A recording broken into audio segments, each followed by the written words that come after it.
ॐ सदाशिवसमारम्भां शङ्कराचार्यमध्यमाम् अस्मदाचार्यपर्यन्तां वन्दे गुरुपरम्पराम्।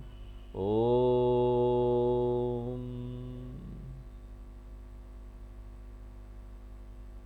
तो पिछले क्लास में हम लोगों ने कलयुग धर्म पृथ्वी का वो कथा है वो देखा। राजा परीक्षित किस तरीके से धर्म के तीनों पांव फिर से जोड़ देते हैं और कलयुग को रहने के लिए 5 स्थान दे देते हैं। अब आगे राजा परीक्षित की कहानी चलती है और आगे राजा परीक्षित एक बार शिकार करने के लिए निकले और जंगल में दूर निकल गए। भूख प्यास से त्रस्त होकर वो एक आश्रम में पहुंचे जहां एक ऋषि ध्यान में मग्न थे। और भूख प्यास किसी को लगता है ना तो वो राक्षस की तरह हो जाता है, उसको ना प्रतीक्षा नहीं होता। उसको अभी चाहिए, खाना चाहिए तो बस चाहिए, व्याकुल हो जाता है। प्यास लगा है तो बहुत लगा है प्यास, व्याकुल हो जाता है। ऐसी परिस्थिति में ना किसी व्यक्ति को देखो तो समझ जाओ इसकी बुद्धि भ्रमित हो गई है और समझ काम नहीं करती है ऐसी परिस्थिति में। इसलिए जब बहुत भूख लगती है तो लगता है कि क्या करें, किसको खा जाए, क्या तोड़ फोड़ कर दे, क्या मार दें। बच्चे जो होते ना देखो भूख लगने पर कितना क्रोध करते हैं, खाने पीने के बाद वाह पेट में अब चला गया शांत। लेकिन उससे पहले पता नहीं कैसा राक्षस की तरह बन जाते हैं। तो राजा परीक्षित उस समय बहुत थके हुए थे। वन में इधर उधर घूमते हुए वो इतना थक गए थे, इतने प्यासे थे, भूखे प्यासे थे। और राजा था, वो राजा थे, उनको आदत था कि अच्छा सिंहासन मिले, अच्छा खाना मिले, अच्छा पानी मिले, सब मिले और लोग उनका आदर सत्कार करें। सबसे पहले तो क्षत्रियों को होता है कि वो नेता होते हैं, उनको चाहिए कि वो कहीं भी जाए ना तो उनको चाहिए कि सब लोग उनको पहले देखें और उनको एकदम आगे बैठाया जाए। कोई भी प्रोग्राम हो वो सबसे आगे बैठना चाहते हैं और सबसे पहले उनको बोलने के लिए बुलाया जाए, वो ये अपेक्षा करते हैं। मान सम्मान की बात होती है, क्षत्रियों का मान सम्मान बड़ा होता है भाई। अब राजा परीक्षित थे धार्मिक राजा, बहुत धर्म से चलते थे। लेकिन धर्म में भी देखो यहां पर ना कमियां हैं, कभी ना कभी गड़बड़ी तो होगी इस संसार में। काजल की कोठरी है ये, कहीं ना कहीं दाग लगना ही है। कितना भी अच्छा से चलने का प्रयत्न करो, इसे पता चलता है देखो धर्म की कमी भी है। कहां तक पहुंचोगे? जब धर्म की कमी नजर आता है ना तब हम उससे आगे जाने का प्रयत्न करते, परे धर्म, धर्म से परे। राजा परीक्षित यहां पर आपको प्रश्न आएगा कि भाई इतना धार्मिक राजा और देखो कितना गड़बड़ी कर दिया, कितना अधर्म का काम कर दिया। वो किसी से भी हो सकता है, ये तो माया है, माया का प्रपंच है यहां पर। अगर सावधान नहीं रहे तो अधर्म का काम होना ही है। और अगर प्रारब्ध बहुत ही खतरनाक है, आपके कर्म ऐसे पुराने थे तो बहुत सावधान रहेंगे ना तब भी कोई गड़बड़ी हो जाएगी। अब राजा परीक्षित के साथ ऐसा ही हुआ। वो वहां पहुंचे ऋषि के आश्रम में और ऋषि समाधि में थे, पीने के लिए जल मांगा। अब समाधि में किसको सुनाई दे, उनको सुनाई नहीं दिया। राजा परीक्षित को कुछ नहीं मिला। आइए बैठिए, आप तो राजा है, कोई बोलने वाला भी नहीं वहां, पानी कौन पिलाए। अब उनको लगा देखो बड़ा अपमान हो गया मेरा, तो राजा को बड़ा क्रोध आ गया। उन्होंने सोचा बड़ा घमंडी है, मैं एक चक्रवर्ती राजा हूं, पूरे धरती का राजा, यहां आया हूं और ये मेरा सम्मान नहीं करते। राजा को इतना क्रोध आया कि पास ही पड़े एक मृत सर्प को अपने एक बाण से उठाकर ऋषि के गले में डाल दिया, जा। परीक्षित जैसा ऊंचे चरित्र वाला, हमने कितना चरित्र बताया, इससे पहले भागवत ने पूरा चरित्र बताया परीक्षित का। ऐसा चरित्र वाला धार्मिक व्यक्ति ने ऐसा कार्य कर दिया, आप सोच सकते हैं कि कितना ध्यान रखने की जरूरत है कलयुग में। इसका क्या तात्पर्य हुआ? एक आदमी को सर्वदा सावधान रहना चाहिए, कोई कितना भी बड़ा हो जाए, लेकिन कभी कभी दिमाग इस तरह से फिर जाता है कि उसके द्वारा ऐसा निकृष्ट कर्म हो जाता है। अब देखो, ऐसा हमको नहीं बोलना चाहिए ना, राजा परीक्षित ने ऐसा किया था तो मैंने कर दिया तो क्या बिगड़ गया भाई, मैंने ऐसा कर दिया तो क्या हो गया, राजा परीक्षित ने भी तो किया था, कितने धार्मिक थे। हमको ये ऐसा तर्क नहीं लगाना चाहिए, हमको तो ये सोचना चाहिए हमसे कभी गलती ना हो। अपनी तुलना परीक्षित के साथ कभी नहीं करना, क्योंकि देखने की बात यह है कि राजा परीक्षित हमेशा कैसे रहते हैं, तुलना कैसे करना, उनका पूरा जीवन मुख्य कैसा था। एक बार जीवन में बस अपराध हुआ उनसे, एक बार गड़बड़ी हुई, उसका फल उनको क्या मिला वो भी तो देखो। हम तो निरंतर अपराध करते रहते हैं, हमारी और उसकी तुलना क्या, उन्होंने तो एक बार किया। और यही बात नहीं है, एक बार करने के बाद उनके मन में देखो कैसा गिल्टी फीलिंग आ रहा था, कैसी हीन भावना आई कि उन्होंने बड़ा गड़बड़ कर दिया है। क्या होता है आगे, वो ज्यादा महत्वपूर्ण है जानना कि आगे क्या होता है। सच बात तो यह है कि परीक्षित जैसे व्यक्ति के मन में ऐसा कोई भाव आता है तो भगवान का ही संकल्प है। उसने कुछ कर दिया, ये भगवान का संकल्प था। जैसे अर्जुन को युद्ध भूमि में मोह हुआ, तो कई लोग बोलते हैं भैया अर्जुन को मोह नहीं हो सकता था, ये तो भगवान ने उसको मोहित कर दिया, क्योंकि भगवान पूरी दुनिया को भगवत गीता का ज्ञान देना चाहते थे, पूरी सृष्टि को। तो उन्होंने अर्जुन को निमित्त बनाया, चलो तुम मोहित हो जाओ और हम ऐसा ऐसा खेला खेलेंगे, तुम मोहित हो जाओगे, तुमको बचाने के लिए ज्ञान देंगे, पूरी दुनिया को मिल जाएगा। अर्जुन को पता भी नहीं और मोहित हो गया, और भगवान ने फिर ज्ञान देके उसका मोह भी दूर कर दिया। तो लीला करते हैं भगवान तो। इसी प्रकार भगवान ने परीक्षित को थोड़ी देर के लिए मोहित कर दिया, ताकि ना हमको इतना सुंदर भागवत का ज्ञान यहां पर मिल जाए। प्रमुख श्रोता कौन है? सुनने वाले अगर नहीं होते तो बोलने वाला क्या करेगा? मैं यहां से बोल रहा हूं, आप लोग कोई भी एक सुनने वाला ना हो तो बोलने का क्या फायदा? अरे बोल ही नहीं पाएंगे, किसको सुनाना? तो दोनों महत्वपूर्ण है, वक्ता भी श्रोता भी। यहां श्रोता कौन हो गए? परीक्षित हो गए। वक्ता कौन होने वाला? आगे देखते हैं, महान सुखदेव जी। इतना बड़ा, ये दोनों मिले, इतना बड़ा भागवत आ गया। तो भक्तों का जब मोह होता है ना, वो संसार के लिए कल्याणकारी होता है। ऐसा मोह हमको नहीं होता, हम तो जानबूझकर अपराध करते हैं। चलो चलो कर लो, राजा परीक्षित ने भी किया था। अरे क्या परीक्षित ने किया था? राजा परीक्षित ऋषि के गले में सांप डालकर चले गए, और उन ऋषि का नाम क्या था? समीक ऋषि था। उनका पुत्र था श्रृंगी। उनके पुत्र को जब पता लगा, वो खेल रहा था अपने दोस्तों के साथ, और जब आया पता लगा कि पिता के गले में मरा सांप डला है, बड़ा दुख हुआ, उसको बड़ा क्रोध आया। किसने किया ये? मेरे पिताजी का अपमान किसने किया? और छोटा सा बालक था, लेकिन उसको बड़ी बड़ी तपोबल था, बहुत तपोबल था, ऋषि पुत्र था। और बोलने लगता है गुस्से में कि क्षत्रिय राजा तो ब्राह्मण ऋषि का सेवक होता है, राजा लोग सेवक होते हैं, उनकी रक्षा करते हैं, उनका सम्मान करते हैं, महात्माओं का, ऋषियों का। हमारे पहरेदार होते हैं, द्वारपाल होते, गुलाम होते हैं, और स्वामी का ऐसा अपमान।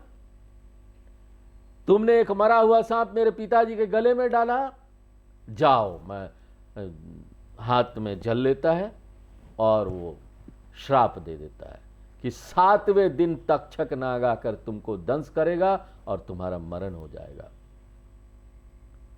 ऋषि पुत्र ने इस प्रकार सांप दे दिया और फिर ऋषि के गले में पड़े सांप को देखकर रोने लगा, दहाड़ मार मार कर रोने लगा, मेरे पिताजी के साथ बड़ा अपमान हुआ। ऋषि ने तब जब वो जोर जोर से रो रहा था तो उनके कानों में हल्का हल्का पड़ा, तो ऋषि ने आंखें खोली और देखो हुआ भी क्या, देखो घटनाएं इस प्रकार से हो रही है कि राजा परीक्षित के वचन सुनकर ऋषि का समाधि भंग नहीं हुआ, परंतु अब जब उनका बेटा रो रहा था तो हो गया। यह भी भगवान का संकल्प है ना, भगवान ने उस समय उनकी समाधि भंग नहीं की। अगर उस समय समाधि भंग हो गया होता तो हमको भागवत कभी नहीं मिलता। इतना सुंदर भागवत जो लोगों का कल्याण ही कल्याण कर रहा है। आंखें खोल के जब उन्होंने देखा कि उनके गले में मरा हुआ सांप पड़ा है तो कुछ नहीं, उन्होंने साइड निकाल, उनको ज्यादा कुछ फर्क नहीं पड़ा, सांप को निकाला साइड में रख दिया और पुत्र से पूछने लगा, क्यों रो रहे हो तुम, क्या हो गया तुझे? उसने सारा घटना सुना दिया और उसने ये भी बता दिया, देखो पिताजी मैंने ना उसको श्राप दे दिया है कि 7 दिन के बाद मृत्यु हो जाएगी, सर्प दंश करेगा। अब देखो ऋषि कितने महान थे, वो कैसा सोचते हैं। वो ये नहीं बोलते अच्छा किया तुमने, मेरा अपमान किया, अच्छे पुत्र हो, बदला लिया। नहीं नहीं नहीं नहीं, बदला लिया नहीं। बदले की भावना से कोई काम होना ही नहीं चाहिए। तूने मेरे साथ ऐसा किया, मैंने भी तुम्हारे साथ ऐसा कर दिया, ऐसा नहीं होना चाहिए। सुधार की भावना से होना चाहिए। किसी ने बहुत गलती की, बहुत बार किया, तो आप उसको सुधार की भावना से दंड दीजिए ना कि उसका सुधार हो। अरे वो इतना बड़ा धार्मिक राजा, इतने बड़े प्रजा को चला रहा था, किसी को दुख ना हो देख रहा था, कितनी अच्छाई थी उसमें। एक बार उसने ऐसा काम कर दिया और एक बार के अपराध में कोई ऐसा दंड किसी को नहीं देता जैसे उसके बेटे ने, ऋषि के बेटे ने दे दिया। ऋषि अपने बेटे को बहुत बोलते, बेटा तूने बड़ा गलत काम किया। वो राजा बड़ा धर्मात्मा है, उसी के कारण तो कलयुग अभी तक प्रभाव नहीं जमा पा रहा है और अकेला ये वारिस बचा पांडवों का। कलयुग नहीं है तो धर्म अपना यहां पर काम कर रही है, राज्य व्यवस्था ठीक चल रही है, लोग धर्म का पालन कर रहे हैं, पूरा वातावरण अच्छा है। किसी कारण उससे यह भूल हो गई और इतना बड़ा श्राप दे दिया तुमने उसको। अरे कोई 5 रुपए की चोरी करे तो उसको क्या जेल में बंद कर देते हैं और फांसी की सजा दे देते हैं क्या? ये कोई न्याय होगा क्या? ये तो न्याय नहीं है ना। एक छोटे से अपराध के लिए तुमने इतना बड़ा दंड दे दिया उनको, ये तुमने खुद अधर्म का काम किया, बड़ा अनुचित कार्य काम किया। उन्होंने बोला कि अब देखो, अब जब ये सब हो ही गया है, तो अब राजा को पता चले तो उनको ऐसा कुछ करो, पता चल जाए, भेज दो उनको सूचना। देखो समीक ऋषि की साधुता देखो, राजा ने उनके गले में सांप डाला, उनको थोड़ा भी बुरा नहीं लगा, लेकिन अपने बेटे ने एक अच्छे राजा को सांप दे दिया, वो बुरा लगा। इसका मतलब है उनके मन में किसी प्रकार की आसक्ति ममता नहीं थी। आजकल तो बस बच्चों के साथ इतनी ममता होती है लोगों को, बच्चे का अच्छा ही भी नहीं सोचते माँ बाप। कहीं से कुछ लड़ झगड़ के आया वो भी निकल जाएंगे लड़ने के लिए, जिस बच्चे ने मारा उसके माँ बाप से लड़ने के लिए निकल जाएंगे। अरे पर आप तो देखो आपकी बच्चे की गलती क्या थी। हम लोग तो बचपन में कुछ गड़बड़ करके आते थे कहीं से, हम ही लोगों को बोला जाता था तुम्ही ने कुछ गड़बड़ किया होगा। हमको ऐसे संस्कार मिले बचपन से, तो हमको बड़ा सावधान रहना पड़ता था व्यवहार में कि अगर कोई गड़बड़ होगी तो हम ही को वापस सुनने मिलेगा घर में। तो इस तरह से सावधान रहते थे व्यवहार में। तो इस प्रकार से देखो आसक्ति और ममता छोड़कर एक माँ बाप को बिना अपने बच्चे को एक अच्छा व्यक्ति, समाज के लिए एक अच्छा व्यक्ति बनाने का प्रयत्न करना चाहिए। आसक्ति ममता रहेगी तो हर परिस्थिति में अगर हम बच्चे का साथ दे रहे हैं, वो धर्म करे या अधर्म करे, तो हम कैसे माँ बाप हो जाएंगे? गांधारी और धृतराष्ट्र की तरह। इस तरह का जो माँ बाप होते ना, उनको बीमारी लगी होती है, आसक्ति और ममता वाले माँ बाप, जो हर परिस्थिति में अपने बच्चे का सपोर्ट करे। अच्छा, भ्रष्टाचार से पैसा कमा के लाए और लाओ और घूस लो बेटा, ताकि ना तुम्हारे और 2 घर बन जाए, हमको बड़ा अच्छा लगेगा देख के। एक छत्र राज हो जाए तुम्हारा, प्रमोशन मिल जाए तुमको, और 2-4 लोगों को टांगे नीचे खींच दो अपने ऑफिस में, उनके बारे में बुराई फैला दो तो तुमको प्रमोशन मिल जाएगी। ये सब सिखाते अपने बच्चों को। इसको बोलते हैं धृतराष्ट्र सिंड्रोम, अंग्रेजी में सिंड्रोम बोलते, बीमारी, धृतराष्ट्र वाली बीमारी लगी है, आसक्ति ममता वाली। लेकिन ये तो ऋषि थे, इनको ऐसी कोई समस्या नहीं थी। उन्होंने अपने बेटे को डांटा कि तुम्हारी गलती है, ऐसा नहीं करना चाहिए था तुमको। अब इधर देखो परीक्षित की क्या स्थिति हुई। परीक्षित जब घर वापस गए, खाना खा लिया, तो उनको सब याद आने लगा।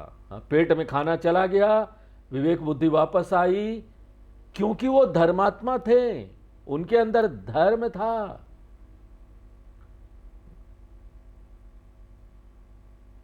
अहो मया नीच मनार्यवत्कृत्वम, अरे मैं कैसा नीच आदमी हूं, मैंने तो अनार्य जैसा कार्य किया है। लोग मुझे आर्य कहते हैं, श्रेष्ठ पुरुष कहते हैं, लेकिन मैं तो अनार्य नीच व्यक्ति जैसा मैंने काम किया है। खुद अपनी गलती उनको समझ में आ जाती है। निरागसी ब्रह्मणी गूढ़ तेजसी, ब्रह्म स्वरूप में स्थित निष्पाप उस ब्राह्मण का मैंने ऐसा अपमान कर दिया, यह तो बहुत बड़ा अपराध है। अब देखो परीक्षित के हृदय की महानता देखो। वो सोचने लगे कि आइए एक श्लोक भी पढ़ लेते हैं, 19वें अध्याय का 2 नंबर श्लोक पढ़ लेते हैं। ध्रुवम ततो में कृत देव हेलनाद,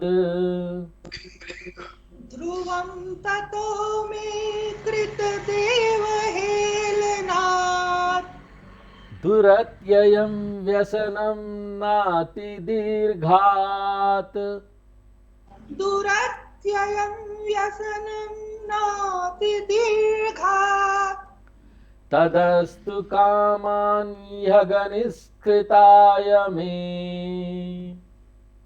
तदस्तु कामां ह्यघनिष्कृताय मे, यथा न कुर्यां पुनरेव मद्धा, यथा न कुर्याम पुनरेव मद्धा। तो बोलते हैं देखो मैंने पाप किया है, और पाप का दंड मुझे मिलना ही चाहिए, जिससे पुनः मैं इस पाप को ना दोहराऊं। ऐसा सोचकर वो प्रतीक्षा करने लगे, अरे मुझे कुछ दंड मिलना चाहिए, मेरा पूरा राज्य नष्ट भ्रष्ट हो जाए, मैं राजा ना रहूं, ऐसा कुछ दंड मिले। देखो कितनी बड़ी बात है। हम तो ये एक अपराध कर लेते हैं और यही सोचते हैं हमने तो कोई गलत काम नहीं किया, उन्होंने भी किया था, मैंने भी कर दिया, ऐसा क्या है। और जब दंड मिलने लगता हमने तो कुछ नहीं किया, क्यों हमको दंड मिल रहा है, भगवान हमको ही दंड क्यों देता है, इतने सारे लोग हैं इस संसार में, मैंने क्या ऐसा बुरा काम किया है। और देखो इतने बड़े धर्मात्मा राजा, एक बार जीवन में गलती हुई, वो क्या सोच रहे हैं, वो प्रतीक्षा कर रहे हैं कि मुझे कोई दंड मिले जिससे मैं फिर कोई बुरा काम ना करूं। एक आध्यात्मिक व्यक्ति को भी ऐसा ही सोचना चाहिए। उससे अगर कोई बुरा कर्म हो गया तो उसको अपने आप को दंड देना चाहिए, हमको प्रायश्चित करना चाहिए। अगर हमसे आध्यात्मिक मार्ग में कोई गलती हो जाती है तो यहां तक कि अगर हम किसी के बारे में बुरा सोचते भी है ना, तो हमको उसका प्रायश्चित करना चाहिए। तो जो साधक लोग हैं ऐसा करते हैं। कभी कोई ऐसा बुरा सोच लिया और किसी को वाणी से बुरा बोल दिया या किसी को कर्म से कुछ बुरा कर दिया, किसी का मनसा वाचा कर्मा कुछ कर दिया, तो वो अपने लिए प्रायश्चित रखते हैं कि कल मैं उपवास रखूंगा, खाना खाना ही नहीं। या फिर बहुत कठोर कोई अधर्म हो गया तो वो रखते हैं कि मैं जो अपने प्रिय चीज है जीवन में, मान लो कोई प्रिय चीज खाते उसको जीवन में हमेशा के लिए छोड़ दूंगा। इस तरह का प्रायश्चित और दंड अपने लिए करते हैं। और ये तो राजा परीक्षित, पूरी दुनिया के राजा, एक धार्मिक राजा, बोलते हैं मेरा सब कुछ नष्ट हो जाए, ऐसा कुछ मुझे दंड मिले। इसलिए हम भी कोई गलत काम करें और उसी दिन भगवान हमको दंड दे देना, हमको बहुत खुश होना चाहिए। हा?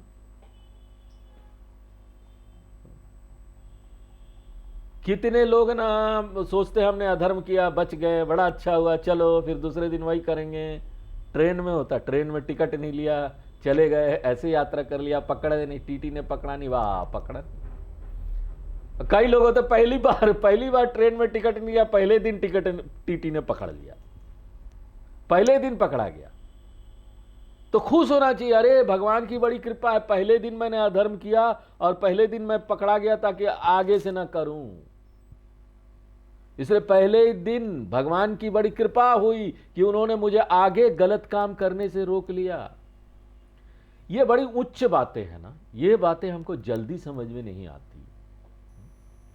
बहुत परिपक्वता चाहिए अपने अंदर से हमको ये बात समझने के लिए, इन्होंने हमको दंड क्यों मिले, हम कैसे दंड को स्वीकार करें। देखो हम एकदम सत्य बता रहे हैं, जब कभी हमें अपराध का दंड तुरंत मिल जाए तो यही समझना कि हमारे ऊपर भगवान बहुत प्रसन्न है। और जब दंड ना मिले, हम अपराध करके बच जाएं, तो समझना भगवान हमसे नाराज है। क्योंकि ना आप सोचते कोई नहीं देख रहा, भगवान तो देख रहे हैं ना कि आप क्या कर रहे हैं। आप तो मन में भी किसी के बारे में बुरा सोचते तो भगवान को पता चल जाता, बुरा सोचा, अच्छा मेरे सामने नहीं आना, तुम दूर हो जाओ। और उन्होंने दंड नहीं दिया ना तो और भी नाराज समझो।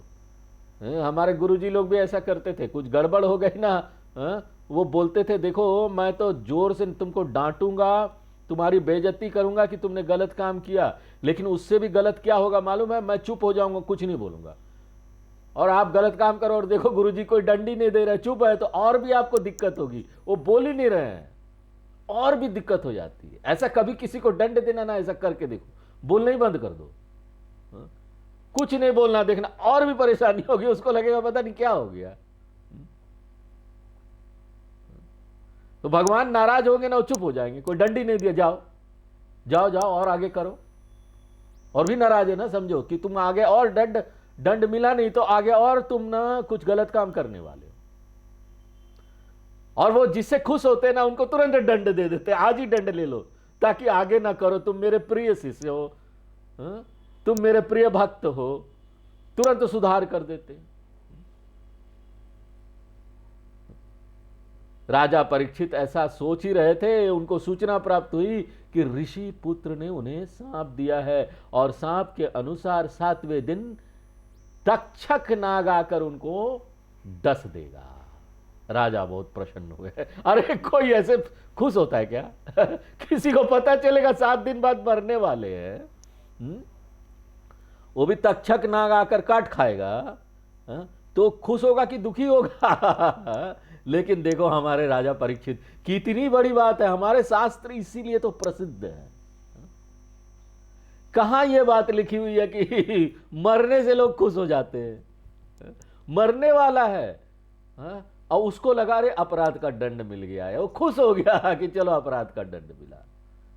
और ये भी सोच रहा मुझे जो दंड मिला तो बहुत कम है, इसे कहीं ज्यादा मिलना चाहिए था। देखो क्या सोच है। ये सोच को अप्रिशिएट करने के लिए एक ऊंची बुद्धि की जरूरत है। भागवत सिर्फ कहानी नहीं है, भागवत में बड़ी उच्च बातें लिखी हुई है, बड़ी ज्ञान की बातें हैं।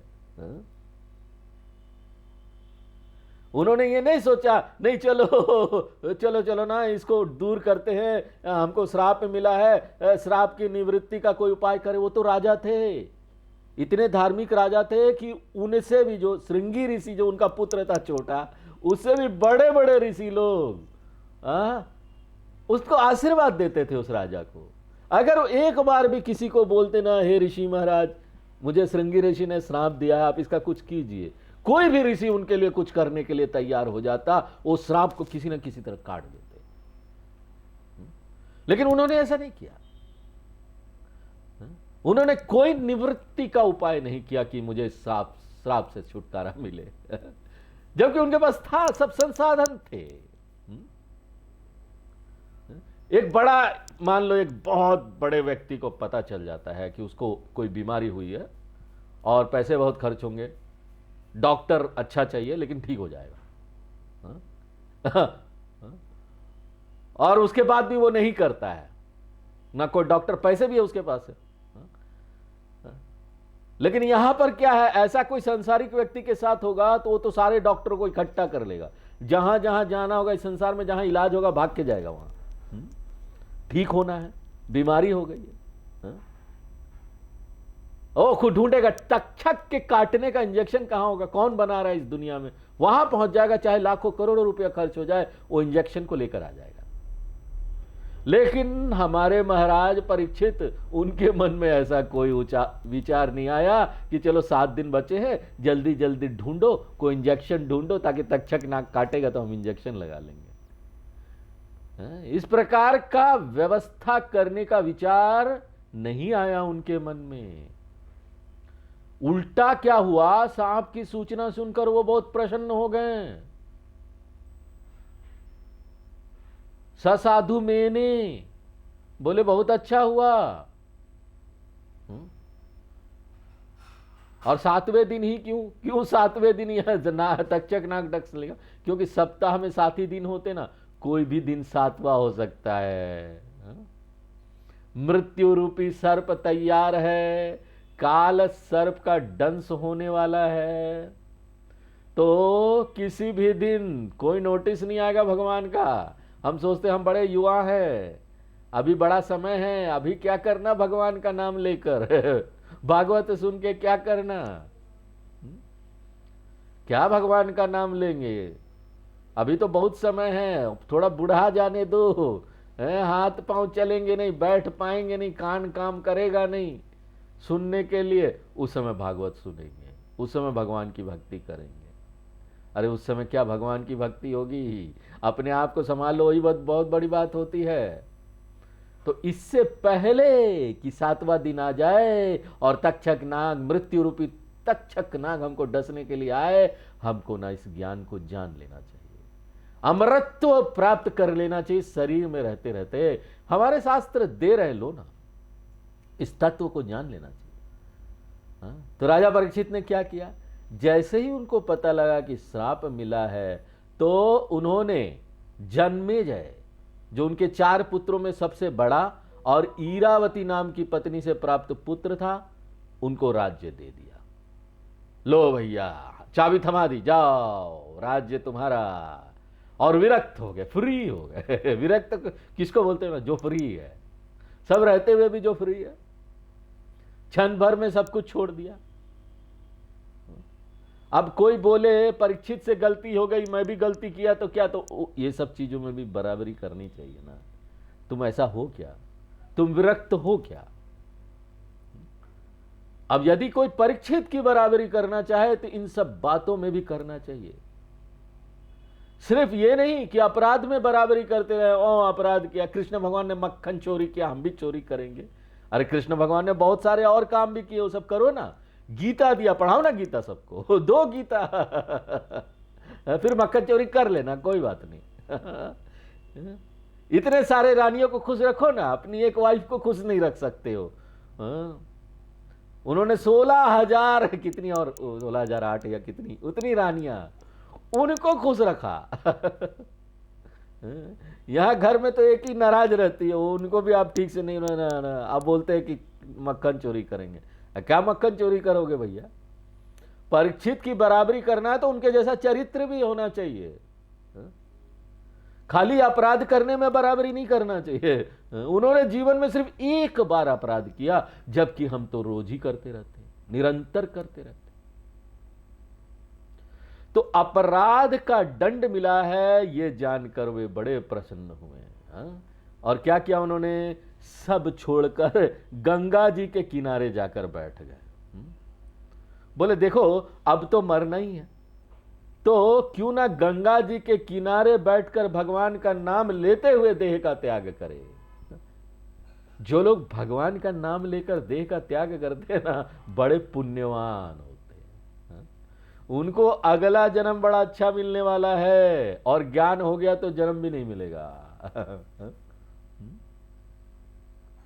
तो अब आश्चर्य ये हुआ कि राजा परीक्षित के इस निश्चय को सुनते ही सब बड़े बड़े महानुभाव ऋषिगण अपने अपने शिष्यों को लेकर वहां आ गए। बताओ, इतना बड़ा व्यक्ति मृत्यु को स्वीकार कर ले रहा है, उसके पास सब संसाधन हैं, वो चाहे तो इस मृत्यु को दूर कर सकता था, टाल सकता था। अब बताओ राजा का कैसा भाग्य होगा जो दुनिया भर के महान महान ऋषि लोग उनको देखने के लिए पधारने लगे। और मालूम है वो ऋषि मुनि कौन थे? भागवत में उनका नाम सब भी दिया हुआ है। अब उनका नाम सुन लो, हम बताते हैं।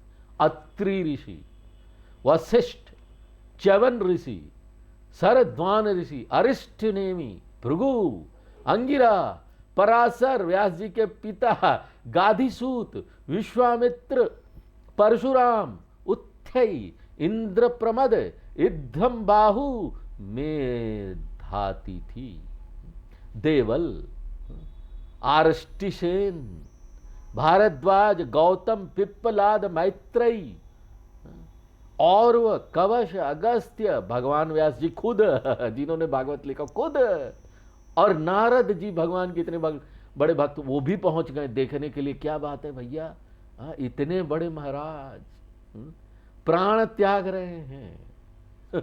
प्राण, कोई किसी की मृत्यु हो रही तो लोग देखने आ गए। कैसी मृत्यु होगी आप सोच सकते हो? लोग किसी की मृत्यु नहीं जाना चाहते, नहीं भाई मरने वाला है, हमको डर लगता, नहीं देखने जाएंगे। यहां पर कैसी दिव्य मृत्यु हो रही थी कि इतने सारे ऋषि लोग पूरी दुनिया से उनको देखने के लिए पहुंच गए कि हम तो इनका मरण देखेंगे। मरण भी द्रव्य हो गया, मरण ना हुआ कोई भक्ति हो गई, कोई सत्संग हो गया वहां पर। तो परीक्षित सत्संग के लिए बैठे और ये सब लोग उनको सत्संग कराने पहुंचे। देखो भगवान का कैसा संकल्प है। राजा परीक्षित के जैसा मरण तो और किसी का हुआ ही नहीं संसार में। इतने सारे ऋषि मुनि उनको आशीर्वाद देने के लिए स्वयं ही वहां आ गए। तो मरण हो तो परीक्षित के जैसा न, तब नहीं तो नहीं हो। एक कोई पिक्चर आई थी उसमें अमिताभ बच्चन बोलता किसी को, मूछे हो तो नथुलाल जैसी नत ना हो। उसी प्रकार मरण हो तो परीक्षित जैसा नत ना हो। नहीं तो क्या मरना, दे मरना भी क्या ऐसे वैसे क्या मरना, मरो तो परीक्षित जैसा मरो। इतने सारे ऋषियों को देखकर राजा की समझ में नहीं आया कि ये सब मेरे ऊपर क्यों कृपा कर रहे हैं। मैं तो अपराधी, मैं तो बड़ा नीच कर्म किया है, मैंने तो बहुत खराब कर्म किया है। देखो राजा को ना अपने अच्छे कर्मों का स्मरण नहीं रहा उस समय। उन्होंने नहीं बोला अरे हमने इतना अच्छा कर्म किया था, एक दिन गलती कर दी तो क्या बात है, एक दिन नीच कर्म किया उसकी याद बनी रही, बड़ा भारी खराब कर्म कर दिया मैंने तो। राजा परीक्षित उनको प्रणाम करते हैं, उनकी पूजा करते हैं और फिर क्या बोलते हैं, तो सारे राजाओं में मैं सबसे धन्यभाग हूं बोलते हैं। क्योंकि आप सब महापुरुष स्वयं चलकर यहां आ पहुंचे। यह तो ऐसे ही हुआ कि मेरे जैसे नीच कर्म करने वाले व्यक्ति पर आप लोग कृपा कर रहे हैं। और वो बोलते हैं देखो अब मुझे कोई चिंता नहीं, सांप आएगा और काटेगा, दंश करेगा तो भले ही काट ले जाओ, अब कोई परेशानी नहीं। इतने लोग आशीर्वाद देने पहुंच गए, पूरी दुनिया से ऋषि लोग आशीर्वाद देने के लिए पहुंच गए। अब आप सब भी भगवान की कथा गाइए, मुझे उन्हीं की कथा सुनाइए, मुझे कोई दूसरी बात नहीं सुननी है। ऐसे अगर किसी को पता चल जाए 7 दिन में मरने वाला है तो क्या करेगा? आजकल तो लोग बोलते हैं अगर पता चल जाए मरने वाला है, लोग पूछते हैं इंटरव्यू में क्वेश्चन। मान लीजिए आपको पता चल जाए कि 2-3 दिन बाद आप मरने वाले, तो क्या करेंगे? हाँ, मैं अपनी सारी इच्छाओं की पूर्ति कर लूंगा, तुरंत बोलेगा व्यक्ति। पूरी दुनिया घूम लूंगा, ये सारी चीजें जो करना है करूंगा। बाहर निकल के पिक्चरों में दिखाते भी है, कई बार क्या होता है, बीमारी होती है, डॉक्टर बोल देते हैं हाँ कि ज्यादा से ज्यादा 1 महीना जिंदा रहेगा, तो हॉस्पिटल छोड़ के दुनिया घूमने निकल पड़ते हैं। हाँ, क्यों? अपनी इच्छा पूरी कर ले, दुनिया घूमना था ना। हाँ? क्या हॉस्पिटल में रहकर मरेंगे? हाँ? लेकिन देखो, ये हमारे राजा परीक्षित सिखाते हैं, अगर किसी को ये पता चल जाए कि मरना है, उसको क्या करना चाहिए, कैसे मरना चाहिए। हाँ? वो बोलते हैं मुझे तो बस भगवान की कथा सुनाइए, मेरे कानों में भगवान का नाम पढ़ना चाहिए, दूसरी कोई बात मुझे दुनिया की ये दुनियादारी नहीं दिखनी। हाँ? दुनिया नहीं देखना मुझे, दुनिया नहीं घूमना मुझे। हाँ? राजा परीक्षित का निश्चय सुनकर सारे ऋषिगण अति प्रसन्न हुए, बोले हाँ? देखो, यह भागवतों में भक्तों में प्रधान है। क्या भक्त? जब तक तक्षक नहीं आ जाता, इसको जब तक अमर गति प्राप्त नहीं होती, तब तक हम यहीं बैठकर देखेंगे। किसी को अमरता मिल रही थी, सारे ऋषि पहुंच गए थे, वातावरण बना रहे थे अपने आशीर्वाद देकर। देखो कितनी कृपा है। ऐसा कहकर सब लोग वहां बैठ गए। तब राजा परीक्षित ने कहा, कृपा करके आप मुझे बताइए कि अपना कल्याण चाहने वाले मनुष्य को, विशेषकर मरणासन्न मनुष्य को, तन मन से कौन सा कर्म करना चाहिए?